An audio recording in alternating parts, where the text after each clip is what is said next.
Welcome to my channel. If you are new to my channel, please do like, share and subscribe my channel. In this video, we are discussing about the IV injection and the IM injection. The full form of IV injection is intravenous injection and the IM injection, the full form is intramuscular injection. So, in this video, we are discussing about the IV injection. So first, what is IV injection? So intravenous means, what is the meaning of IV or intravenous? প্রথমে এটা জানতে হবে যে IV মানে কি বা intravenous মানে কি। So intravenous means within a vein. Most often it refers to giving medications and medicines or fluids through a needle or tube inserted into a vein. So intravenous means into the vein. Directly আমরা medicine হোক বা সেটা fluid হোক directly আমরা introduce করছি ভেইনের মধ্যে blood ফ্লোতে। Next, an intravenous injection is an injection of a medication or another substance into a vein and directly into the bloodstream.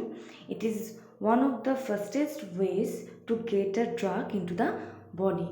So intravenous injection মানে ইঞ্জেকশন, যেটা আমরা হচ্ছে ইঞ্জেকশনের মাধ্যমে মেডিকেশন আমরা ডাইরেক্টলি, মেডিকেশন হতে পারে বা অন্য কোনো সাবস্টেন্স হতে পারে যেটা আমরা ডাইরেক্টলি ইন্ট্রোডিউস করছি ভেইনে এবং বা বলতে পারো ব্লাড স্ট্রিমে, ব্লাডের মধ্যে, যেটা হচ্ছে সব থেকে ফাস্টেস্ট রুট বা fastest way to get a drug into the body.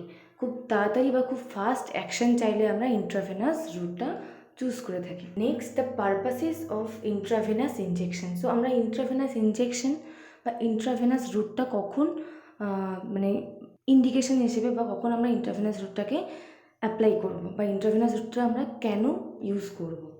So purposes আর when a person needs a potentially life-saving medication very quickly, যদি আমাদের কোনো পার্সন বা কোনো পেশেন্টে খুব ইমার্জেন্সি, খুব তাড়াতাড়ি মেডিসিনের অ্যাকশান দরকার, খুব তাড়াতাড়ি মেডিসিনটা পেশেন্টের মধ্যে অ্যাকশান করার দরকার আছে বা পেশেন্টকে লাইফ সেভিং করতে হবে, তো সেক্ষেত্রে আমরা ইন্ট্রাভেনাস রুটটা চুজ করে থাকি, যেহেতু এটা খুব ডাইরেক্টলি মেডিসিনটাকে ব্লাডে ইন্ট্রোডিউস করছে, তার জন্য খুব তাড়াতাড়ি অ্যাকশান হবে, তার জন্যই আমরা এই রুটটা বেছে নেব।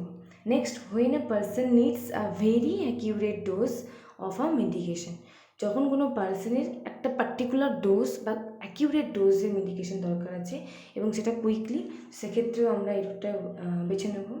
When a person needs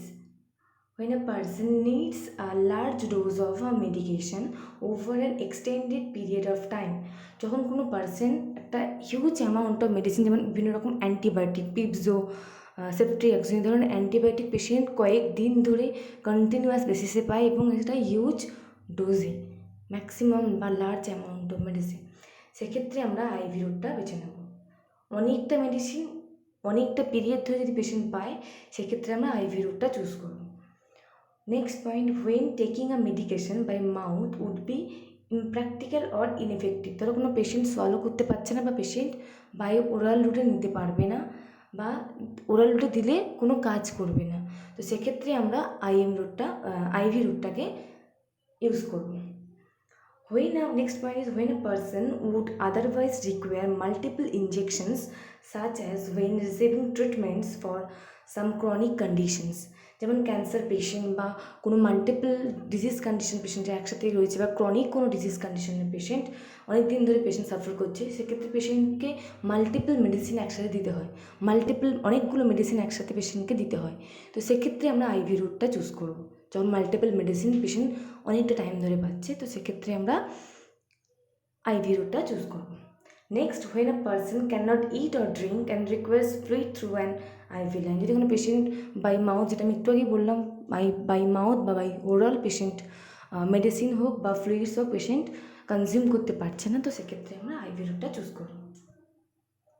next, before IV or IM injection, before injection we have to know the parts of needle and syringes. So আমাদেরকে জানতে হবে নিডলের প্রত্যেকটা পার্টের নাম কি বা সিরিঞ্জের পার্টসগুলোর নাম কি। So this is a syringe, this is called, যেটা আমরা দিয়ে পুশ করি, যেটা দিয়ে আমরা মেডিসিন পুশ করি, this is called plunger. And this is called, যেখানে আমাদের মেডিসিনটা থাকে বা এটা থাকে সেটা হচ্ছে barrel. This is called barrel. Okay, next যে পার্টে আমাদের নিডিলটা আটকে থাকে সেটাকে বলছি আমরা হাব। মিনস যদি আমরা নিডিলটাকে বের করে নিই, যেখানে আমাদের নিডিলটা আটকে থাকে সিরিঞ্জ, সেটা হচ্ছে আমরা বলবো tip of the syringe.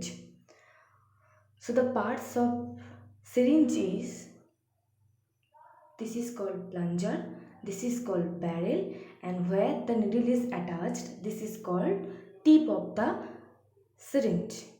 Next, the part of needle, so this is called half, যেটা সিরিঞ্জের সাথে আটকে থাকে। নিডিলের যে পার্টটা, যেটা কালারিং হয়, পিঙ্ক কালার হতে পারে, বিভিন্ন কালারে, ইয়েলো কালারেও হতে পারে।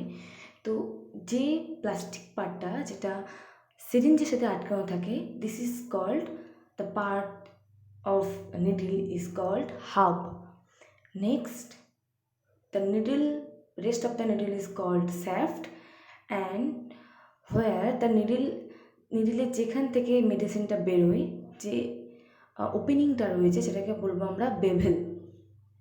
যে ওপেনিংটা রয়েছে নিডিলের, যেখান থেকে আমাদের মেডিসিনটা বেরোয়, দিস ইজ কল্ড বেভেল,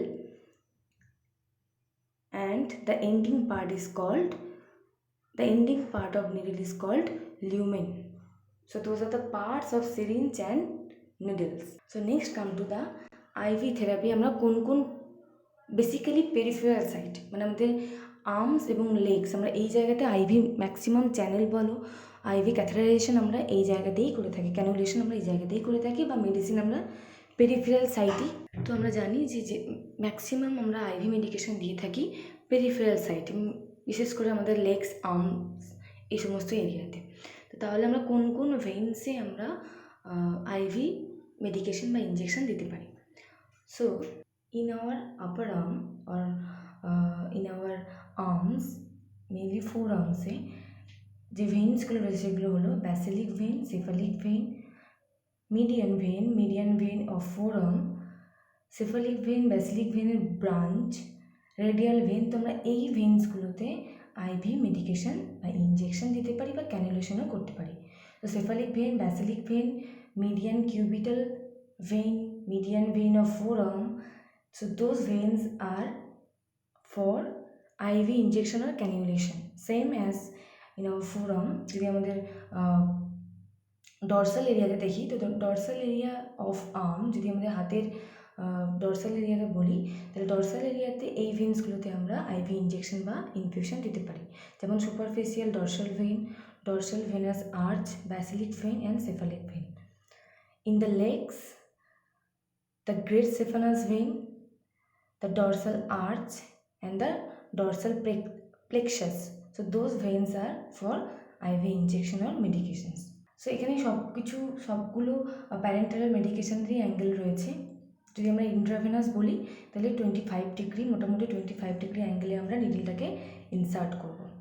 বাকি এটা ইন্ট্রামাস্কুলার, এটা সাবকিউটেনিয়াস, এটা ইন্ট্রাডার্মাল অ্যাঙ্গেল, এই অ্যাঙ্গেলে আমরা নিডলটাকে ইনসার্ট করব। বাট ইন দ্য ইন্ট্রাভেনাস আমরা 25 ডিগ্রি অ্যাঙ্গেলে ইনসার্ট করব। Next, before giving medication we have to know the rights of medication. There are 10 rights of medication: right patient, right medication, right dose, right route, right time, right documentation, right client education, right to refuse, right assessment, right evaluation. So before medication we have to maintain those rights. পেশেন্টের সাথে clarify করতে হবে that the patient is the right patient. যে medicine তুমি দিচ্ছ যে পেশেন্টটা particular সেই পেশেন্টটাই কিনা সেটা তোমাকে কনফার্ম করতে হবে। দ্যাট মেডিকেশন, অ্যাপ্রোপ্রিয়েট মেডিকেশন তুমি দিচ্ছ কিনা according to doctor advice, you have to cross check that. Those are the rights, this is very very important. You have to maintain this right in case of any medication, any way. That can be oral route, that can be IV route, that can be IM route, that can be any way. So you have to maintain these rights. The rest of the part of this IV injection will be discussed in the next video.